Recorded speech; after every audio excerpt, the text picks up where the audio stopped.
Bonjour, nous sommes le jeudi 19 mars 2026 et le sujet est le Moyen-Orient et la hausse du taux d'intérêt qui menace la dette française.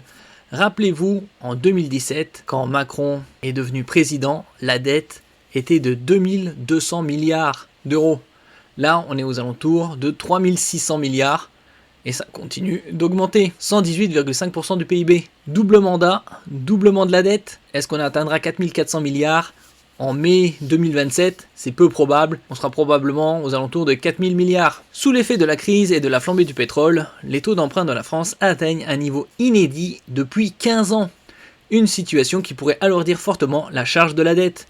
Si on peut voir par exemple 118,5% dette PIB, charge de la dette 15,58 milliards, montant prévu fin 2026 74 milliards d'euros. Après 67 milliards en 2025, 58 milliards en 2024, les intérêts de la dette sont supérieurs au budget de la défense, hors pension, et représentent le premier budget de l'État. Les intérêts de la dette représentent 5,35% du montant des prélèvements obligatoires en France. On sera bientôt aux alentours de 100 milliards, charge de la dette 2027-2028. N'oubliez pas de vous abonner pour plus de news nationales, européennes et internationales sur ce monde dans lequel nous vivons. La hausse des taux d'intérêt représente une des conséquences de la guerre en Iran. La France emprunte sur les marchés mardi 17 mars à un niveau qu'elle n'avait plus connu depuis près de 15 ans. Ce conflit va nous coûter cher, surtout les mauvaises décisions des politiciens ces dernières années et même ces dernières décennies, car il pèse directement sur notre dette. Actuellement, le taux d'emprunt à 10 ans de la France frise les 3,7% du jamais vu depuis 2011. D'après certains analystes, ce sera probablement 4% d'ici peu. Cette situation a évolué en un rien de temps.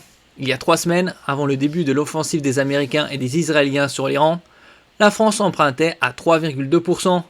Avec la flambée des cours du pétrole et un baril autour de 100 $, actuellement on est aux alentours de 105-110 $, tout le monde s'attend dans les prochains jours à une reprise de l'inflation, c'est-à-dire une hausse des prix des matières premières, des biens et des services, ainsi que de l'alimentation, puisque il faut transporter tout ça, et on le transporte grâce au pétrole. Dans ce contexte, les créanciers, c'est-à-dire ceux qui nous prêtent de l'argent, actuellement, environ 55% de la dette du pays est entre les mains étrangères. Dans ce contexte, les créanciers, c'est-à-dire ceux qui nous prêtent de l'argent, craignent que l'on ait encore plus de mal qu'auparavant à rembourser nos emprunts. Il faut dire que notre dette publique dépasse les 3500 milliards d'euros, comme on peut voir ici, un peu plus, 3543 milliards d'euros, soit 118% de notre PIB, produit intérieur brut. La hausse des taux frappe toute l'Europe.